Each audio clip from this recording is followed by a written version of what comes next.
안녕하세요 여러분. 천지화물 신윤관 부장입니다. 화물 운송을 하고 계신 모든 차주님들 그리고 법인 사업자분들 반갑습니다. 오늘은 화물 자동차 운송 사업 허가자라면 반드시 지켜야 할 준수사항과 많은 분들이 놓치고 계신 화물복지카드 부정수급 예방 방법에 대해 이야기 나눠보겠습니다.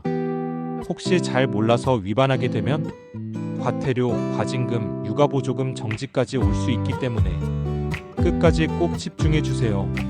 일부 화물운송사업 허가자 준수사항. 먼저 화물운송사업 허가자가 누구냐? 개인용 딸 개별화물 번호판을 사용하시는 개인 차주님들과 법인 사업자를 말합니다. 허가사항 변경 신고, 대표자 변경, 사업장 주소 이전, 상호 변경, 대표자 명의 변경. 이런 변화가 생기면 반드시 관할협회에 신고를 해야 합니다. 신고 기한은 30일 이내. 놓치면 과태료 50만 원이 부과됩니다. 실제로 잠깐 바쁘다 보니 신고를 까먹었다 하시는 분들이 꽤 많습니다. 하지만 과태료가 생각보다 크기 때문에 꼭 챙기셔야 합니다. 차고지 설치 증명서, 개별화물 번호판을 쓰시는 차주님들, 이 부분은 특히 중요합니다. 내 차고지를 보유한 경우 증명서를 제출해야 하고 임차한 경우 계약 만료 1개월 전 반드시 재제출해야 합니다. 만약 이걸 누락하면 사업자 등록 유지에도 문제가 생길 수 있으니 절대 소홀히 하시면 안 됩니다. 운수 종사자 교육. 매년 반드시 받아야 하는 정기 교육이 있습니다. 바쁘다 보니 교육은 나중에 하다가 안 받으시면 바로 과징금이 나옵니다. 일반 화물 과징금 30만 원. 개인용 딸 과징금 15만 원. 단순히 돈만 나가는 게 아니라 교육을 이수하지 않으면 운행 관련 행정에도 불이익이 생길 수 있습니다. 적재물 보험. 모든 운송사업자에게 의무는 아니지만 의무운수단체 소속이라면 반드시 가입해야 합니다. 만약 보험에 가입하지 않으면 과태료가 부과되죠. 특히 화물 운송 중 발생하는 사고는 예측할 수 없기 때문에 법적으로 의무가 아니더라도 본인 스스로의 안전을 위해서 가입해 두시는 걸 추천드립니다. 2부 화물복지카드와 부정수급 예방. 다음은 많은 차주님들이 가장 많이 물어보시는 화물복지카드입니다. 화물복지카드란? 간단히 말해 주유할 때 복지 혜택을 받을 수 있는 카드입니다. 하지만 이 카드는 본인 화물 차량에만 사용 가능하다는 점 꼭 기억하세요.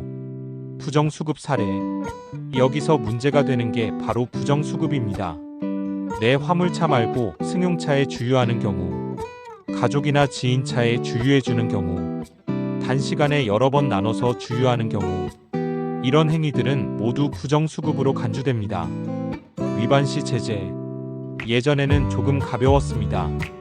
1회 위반 6개월 지급 정지, 2회 위반 1년 지급 정지. 하지만 제도가 개정되면서 훨씬 더 강화됐습니다. 1회 위반 무려 3년 지급 정지, 2회 이상 5년 지급 정지. 한 번 잘못 쓰면 3년 동안 육아보조금을 못 받는 겁니다. 이건 사실상 영업에 큰 타격을 주는 셈이죠. 자동 정지 시스템. 요즘은 시스템이 연동되어 있어서 의무보험을 갱신하지 않았거나 운전 자격이 유지되지 않았을 경우 자동으로 보조금이 정지됩니다. 따로 적발을 기다릴 필요도 없이 시스템에서 바로 막히는 거죠. 3부 실제 사례와 예방 꿀팁. 실제로 어떤 분들은 주유소 직원이 잠깐만 내 차 아닌데 넣어달라 해서, 혹은 가족 차라서 괜찮을 줄 알았다 이런 이유로 부정수급에 걸리시는 경우가 있습니다. 하지만 규정은 명확합니다. 내 차량 외에는 절대 사용 금지.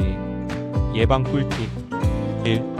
복지카드는 반드시 본인 차량에만 사용. 2. 주유 후 영수증은 꼭 보관 나중에 소명할 때 필요할 수 있음.